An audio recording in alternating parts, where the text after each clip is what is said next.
chemistry lab is different from most other courses. Here you gain new knowledge by doing things, not just reading about them. You'll spend much of your time in chemistry lab working with equipment and techniques that are new to you. They can be dangerous if you don't adhere to strict safety procedures. But if you start with safety by following the rules, paying attention, and using common sense, you can work with confidence that you'll be safe in the chemistry laboratory. And you can have fun at the same time.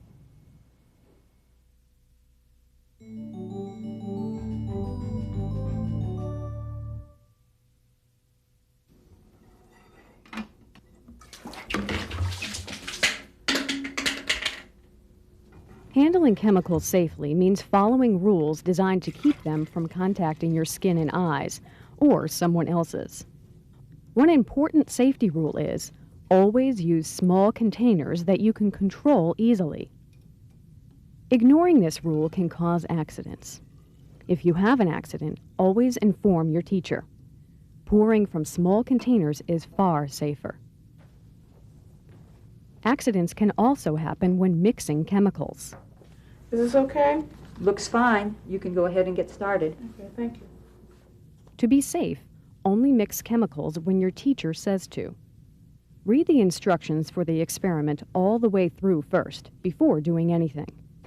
Read and reread labels before use to make sure you've got the right chemicals. Note the concentration and the hazard warning.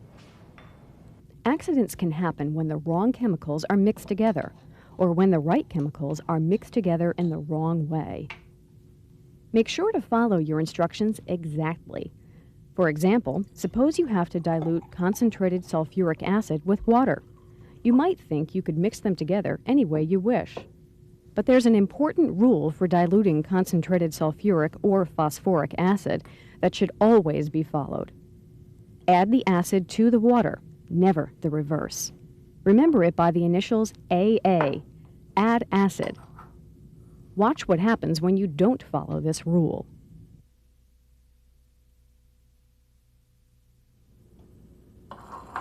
This is water added to acid. The acid boils, and it can splash out of the beaker.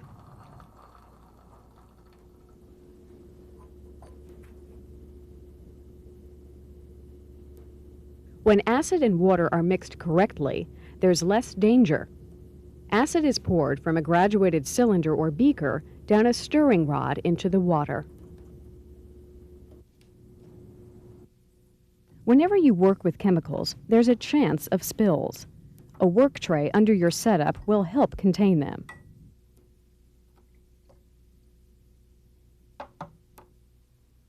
Always move carefully when handling chemicals. Keep coin-top stoppers between your fingers, not on the bench where they can pick up contaminants. Hold bottles with your hand over the label and replace stoppers immediately. Covering the label keeps drips from blurring it or getting on your hands. Set bottles out of the way when you're finished so they won't get knocked to the floor.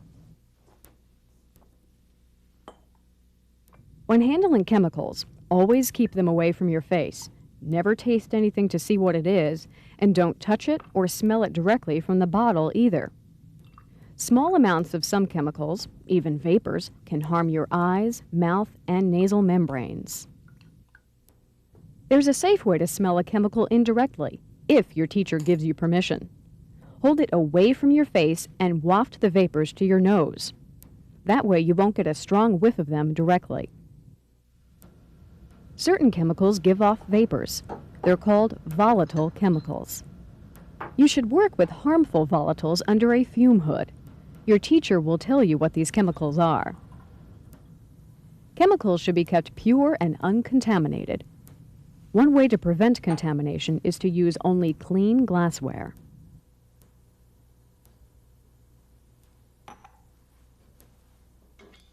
Another way is to only pour out of a reagent bottle. Never pour anything back in, even excess chemicals you haven't used.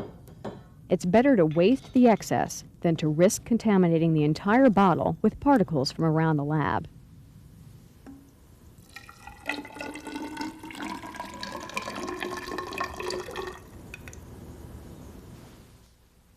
After measuring out a reagent, you'll often have something left over. Instead of pouring it back in the reagent bottle, dispose of it in the proper waste container. When drawing out chemicals with a pipette, don't use your mouth. Use a bulb or pipetter. You can collect the exact amount you need and never have to come in contact with it.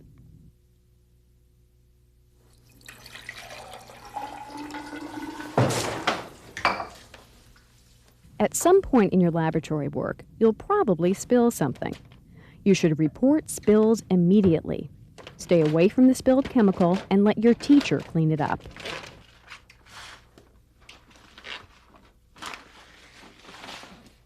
To keep a large spill from spreading, it's barricaded with an absorbent material such as kitty litter. It's then either mopped up or covered over completely with the absorbent.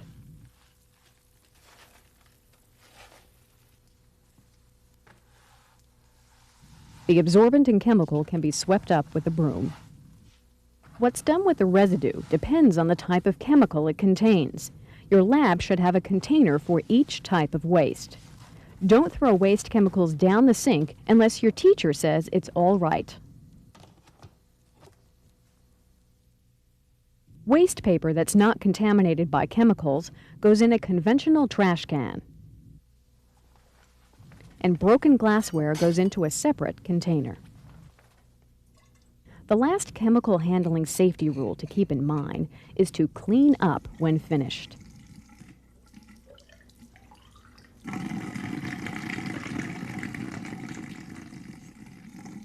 Glassware should be thoroughly scrubbed and rinsed so it's as clean as possible for the next experiment. Liquid puddles or powders left behind on the lab bench can get on the next person's clothing or skin. Wipe them up thoroughly and throw the paper towels away in the proper container. And clean chemicals off your hands before leaving. There may be invisible chemical residues that could damage your skin or contaminate your food the next time you eat. Work with small containers. Mix chemicals only when your teacher says to. Read and reread chemical labels. Read instructions all the way through first. Use a work tray if your lab has them. Move carefully and deliberately when handling chemicals. Add concentrated sulfuric or phosphoric acid to water. Hold coin top stoppers between your fingers while pouring. Hold bottles with your hand over the label. Replace stoppers immediately. Keep chemicals away from your face. Work with harmful volatile chemicals under a hood. Keep chemicals as pure and uncontaminated as possible. Draw out chemicals with a pipette filler, never by mouth. Notify your teacher to clean up spills. Put waste in the proper container. Clean up when finished.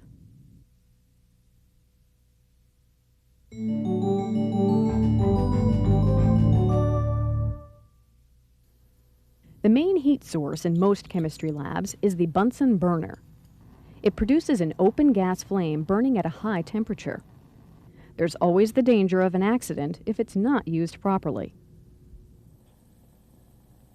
For example, it should never be used to heat volatile organic liquids that give off flammable vapors. These substances should be heated in a heating mantle or a steam bath in a hood.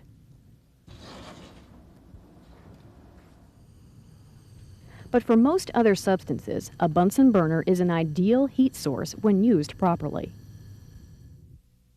There are several types of Bunsen burners, but they all have the same basic parts. The gas comes from an outlet on the lab bench. A rubber hose fits over the tip and over a similar fitting on the Bunsen burner. Most burners have a valve at the bottom to control the flow of gas. Air inlets control the amount of oxygen in the flame. A wing top can be placed on the burner to spread the flame out. There are several important rules to follow to use a Bunsen burner safely. First, check the gas hose for cracks. If you see any, get a new hose.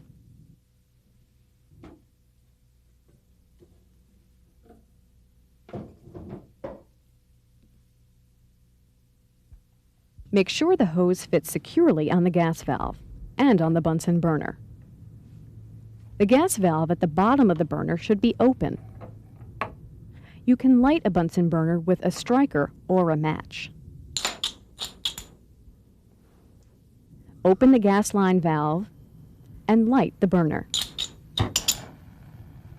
If the flame's properly adjusted, you can place the burner under your setup.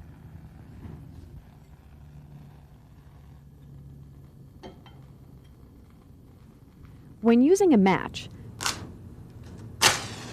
strike it away from you. Turn the gas on after the match is burning. That way, gas won't escape while you're striking the match. Light the gas from the side so the match isn't blown out. A yellow flame is too cool. Opening the air holes lets in more oxygen for combustion. Adjust the bottom valve if the flame is too large or small. The flame should be blue with a lighter inner cone. The tip of the inner cone is the hottest part of the flame.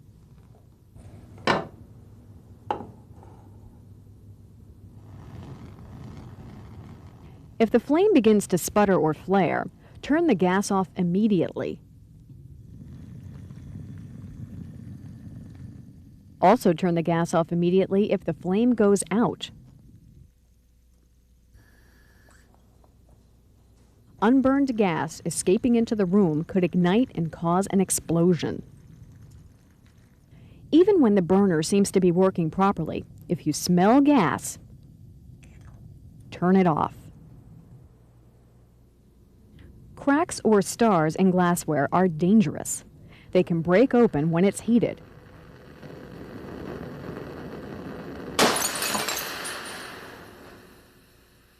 So before you heat any glassware, check it carefully for cracks or stars.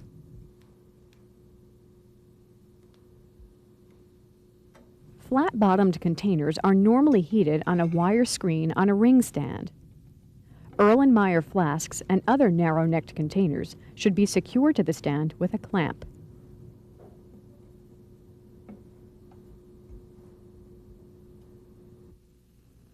Test tubes can be heated in a water bath. The water bath transfers heat slowly and evenly to the test tube and helps keep it from boiling over.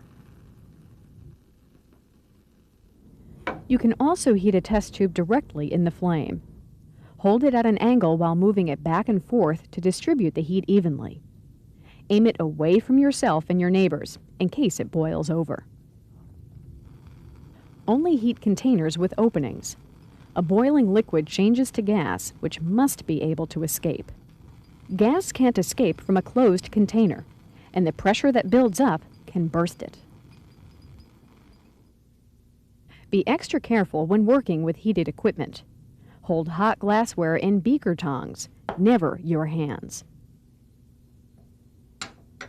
Remember that the wire screen and ring stand are also hot. If you don't have tongs, protect your hands with gloves designed for hot glassware. Keep them away from the flame. Handle everything as if it's hot if you've been using a Bunsen burner. Glass and metal look the same when hot as they do when they're cold.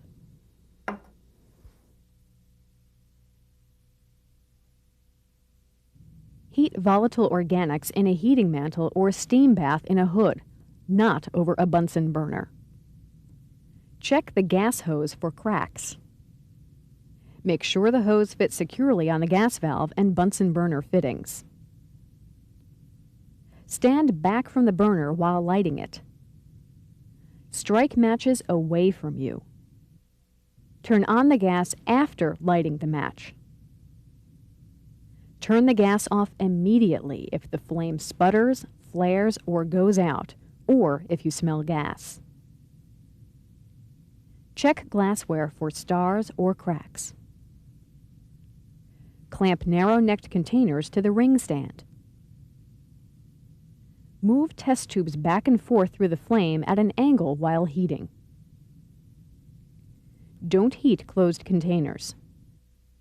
Hold hot glassware in beaker tongs or hot mitts.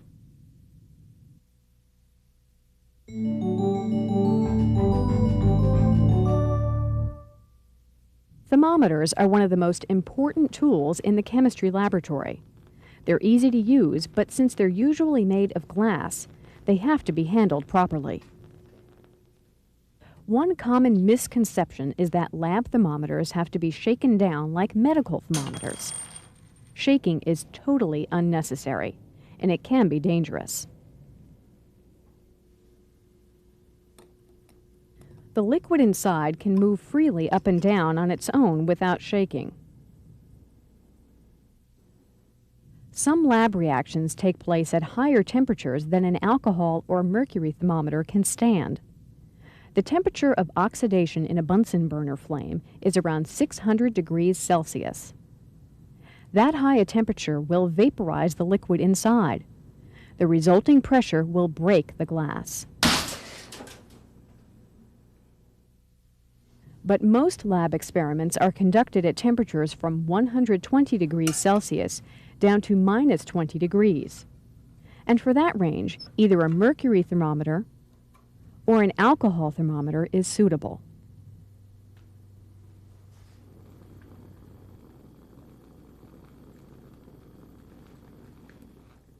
No matter which type you use, always treat it carefully. When you're finished with it, set it down where it will be safe. Lay it away from the edge of the bench on a wire screen or towel so it can't roll off.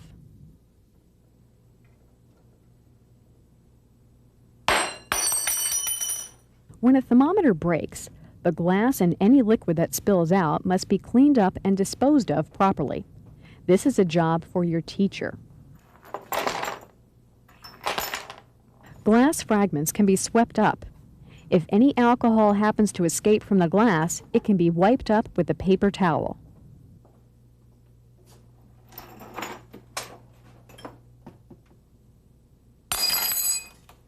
Cleaning up a broken mercury thermometer is more difficult and also a job for your teacher. Mercury is poisonous, and it won't soak into a paper towel. Mercury vapors also can escape into the air. If you work with mercury thermometers, your lab may be equipped with a mercury cleanup kit or sponge.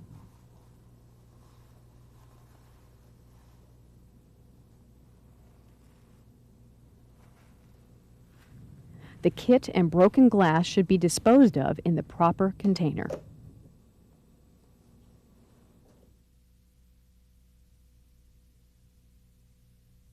Don't shake thermometers. Use thermometers only in the temperature range they're suited for. Lay thermometers down on a towel or wire screen to cool, away from the edge of the bench. Let your teacher clean up broken thermometers.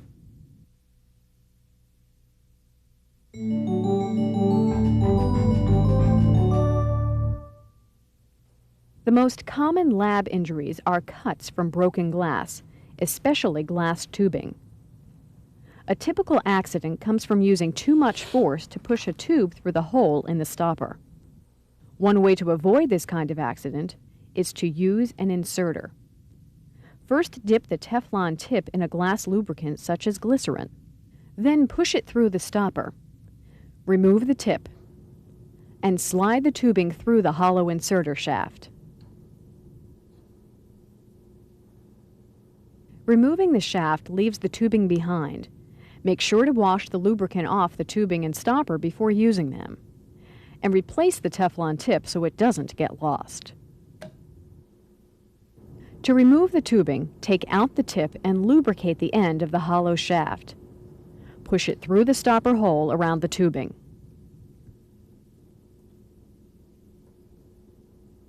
Then slide the tubing out through the shaft and remove the inserter. Remember to wash the lubricant off before returning the stopper and tubing to storage. And don't forget to replace the tip. If you don't have an inserter, lubricate the tubing instead. And protect your hands with leather gloves. Push the tubing gently through. Rotate it if there's any resistance. Use the same care when removing it, and don't forget to wash off the lubricant.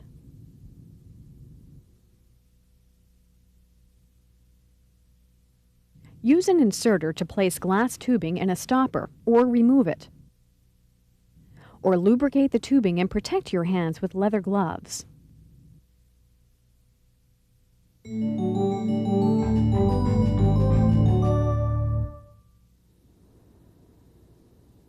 A centrifuge spins mixtures around in test tubes to separate solids from liquids. The solids move out toward the bottom of the tubes, and the liquid stays on top. When the test tubes inside aren't evenly distributed, the centrifuge is unbalanced.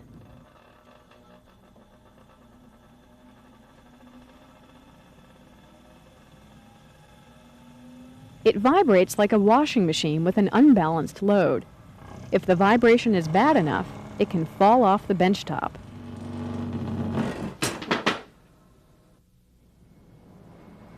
To prevent vibration, a centrifuge must be balanced. If you're only centrifuging one test tube, place another one opposite it with an equal amount of water. Once the centrifuge is balanced, you can turn it on.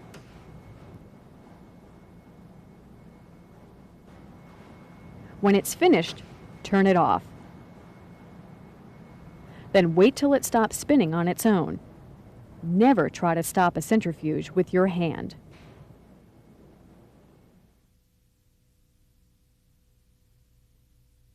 Place equally filled test tubes in a centrifuge to balance it. Don't try to stop the spinning with your hand.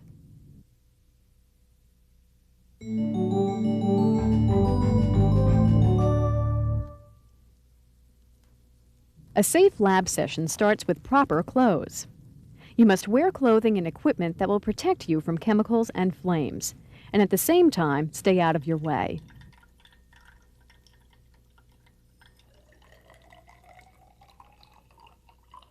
For example, sleeves that are too loose can drag through a chemical puddle or knock things over.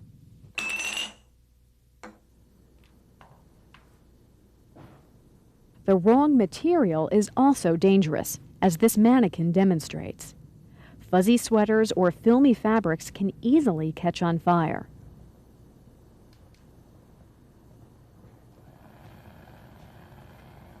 Synthetics such as polyester melt when they burn and stick to the skin.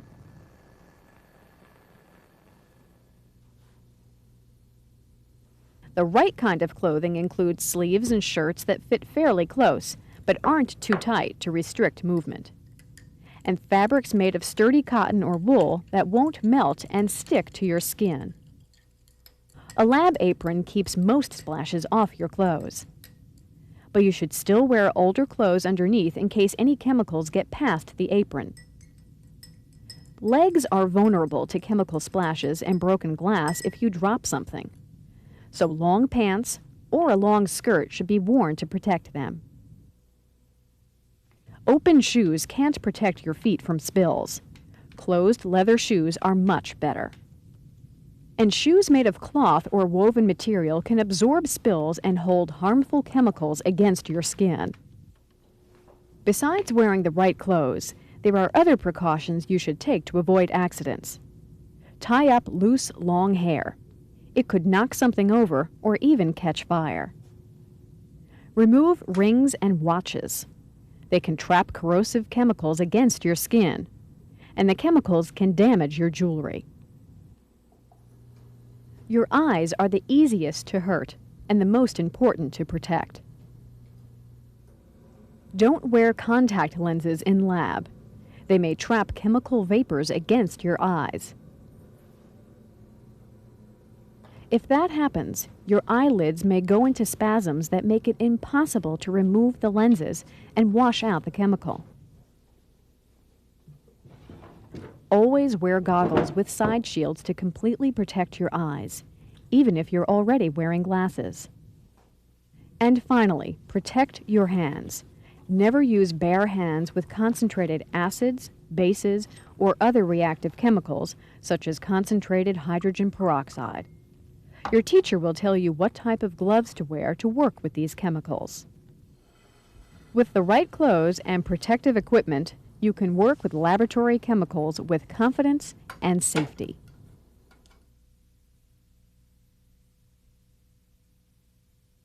Don't wear extremely loose clothing. Fabrics should be sturdy and natural.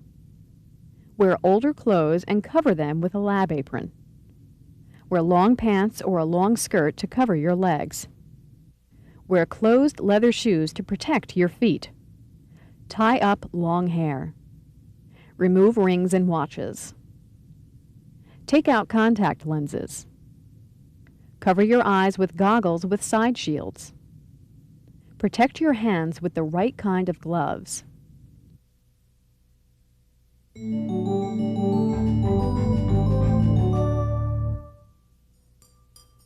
A chemistry laboratory is full of beakers and bottles holding chemicals.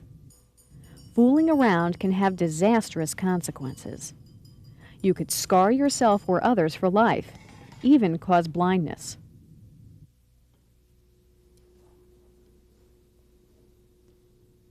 So the most important rule of all in the lab is no fooling around. Don't run, push, or wrestle, or even move fast. Even if you're not fooling around, accidents can happen. Wait a second.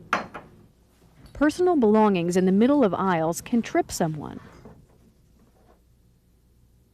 Even a job as simple as reading a burette can lead to an accident. For greatest accuracy, your eyes should be on the same level as the number you're reading. If you can't read a burette accurately, lower it down to eye level. If you can't do that, stand on a step stool. There are behavioral rules to protect you against less obvious hazards, too.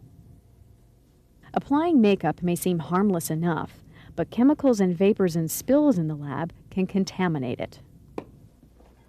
Then when you apply it to your face, you put on the chemical, too. So keep makeup outside the lab. Eating and drinking in the lab can cause similar problems. Chemicals can contaminate your food or splash into a drink. Guys, I think it's time to go to class. Can't be. Get rid of them before you come into the chemistry lab.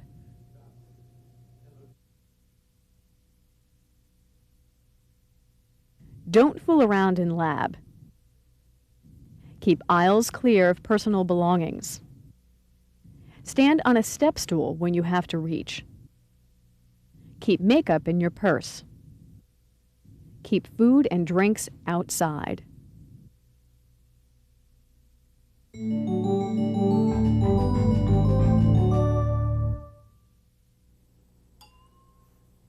In spite of safety precautions, people sometimes get careless and accidents happen.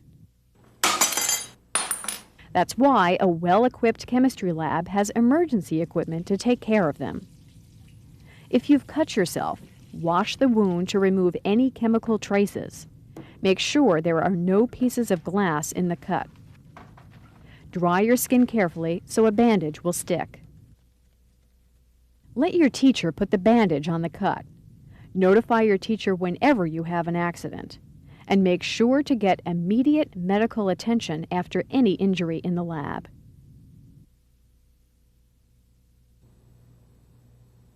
Chemical spills and splashes are also common lab accidents.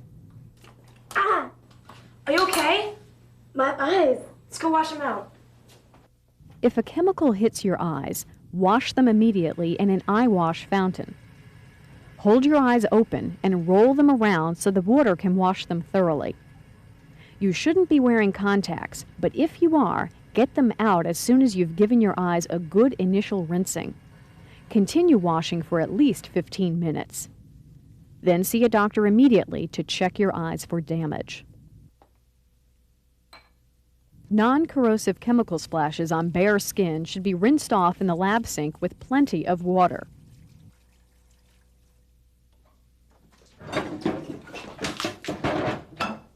Spills of corrosive materials require a lot more water.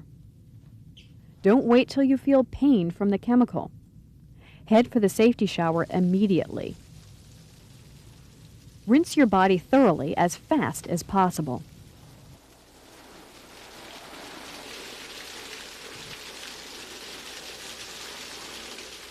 Take off all your clothes. Don't let modesty make your injury worse. Your teacher will clear the other students out of the room. Stay under the shower for at least 15 minutes. Fires are always a potential hazard in chemistry lab, especially when organic liquids are involved. Small fires in containers can often be put out by covering them. Turn off the burner so the fire won't reignite.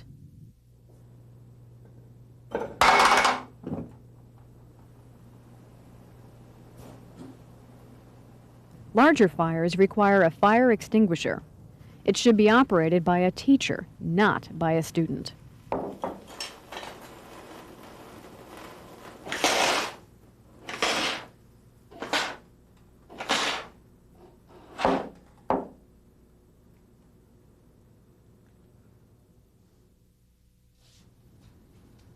Hey, fire! No, let's leave. If the fire is too large to control, clear out of the building. Call the fire department when you're safely outside and tell them what chemicals are involved. Clothing fires can be put out in a couple of ways, as the mannequin will demonstrate. The best way is in the safety shower.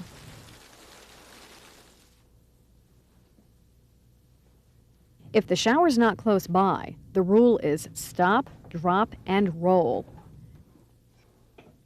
The victim's weight on the fire puts some of it out, and a fire blanket gets the rest. Flames should be kept away from the victim's face. Anyone who's been burned must get medical attention immediately.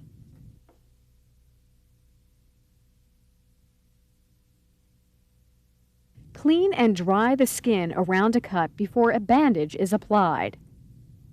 Rinse chemicals from your eyes in the eye wash fountain. Rinse chemicals from your hands and arms with water in the sink. Remove your clothes on the way to the safety shower to rinse large spills from your body. Extinguish small fires in containers by covering them. Let your teacher use an extinguisher to put out larger fires. Put out clothing fires in the safety shower. If there's no other way to put out a clothing fire, use a fire blanket carefully to keep flames away from the face and neck.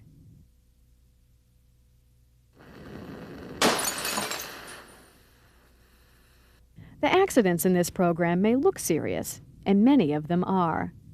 But don't let the potential for danger scare you away from chemistry lab. A safe, well-run chemistry lab is an interesting and rewarding learning experience. If you pay attention, use common sense, and follow the safety rules you've seen here, the chemistry laboratory can be safer than your own home.